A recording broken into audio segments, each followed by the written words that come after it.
Okay, let's start. What do you understand by the term agonist?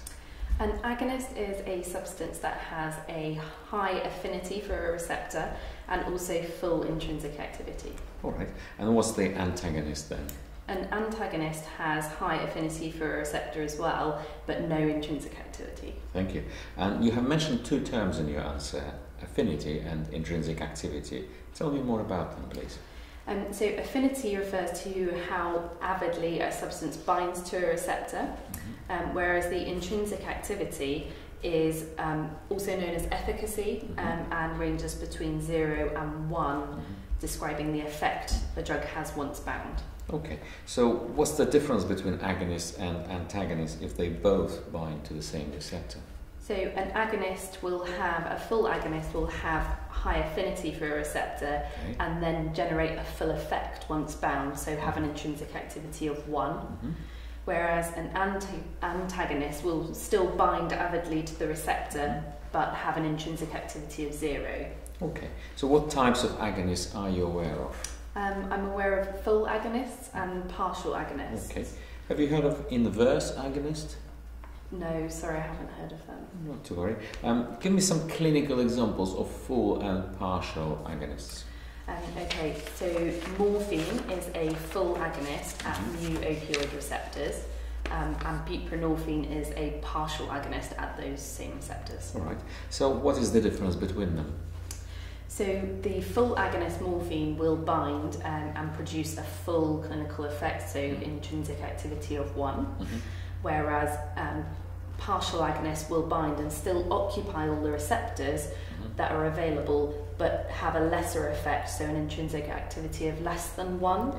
So for buprenorphine that would be a lesser effect, so less analgesia. Okay, so how can we compare the efficacy of different agonists? You can compare them on a graph. Okay, would you like to draw it? Show me. Thank you. So on the x-axis we have the concentration of the drug, and on the y-axis we have the response. And a typical curve will look like that. Okay. What kind of plot is that you're drawing? That's a normal dose-response curve. Okay. Are you sure? Are you aware of any other types of plots that can demonstrate drug-dose relationship? No, that's the only one I'm aware of.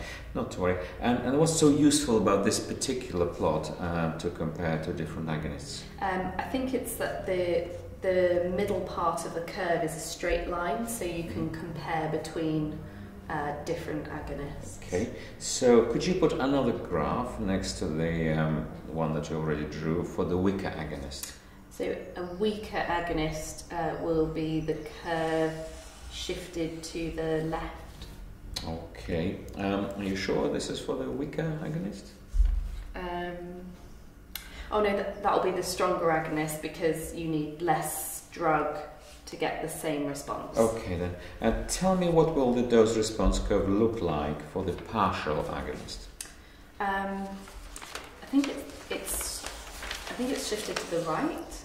So it simply shifts to the right. Are you sure about that? I know that it has a weaker effect than the full agonist, but I'm not sure how that fits on the graph. All right. Well, let's move on. What kind of antagonists are there? I know about competitive and non-competitive antagonists. And any other types? No, sorry.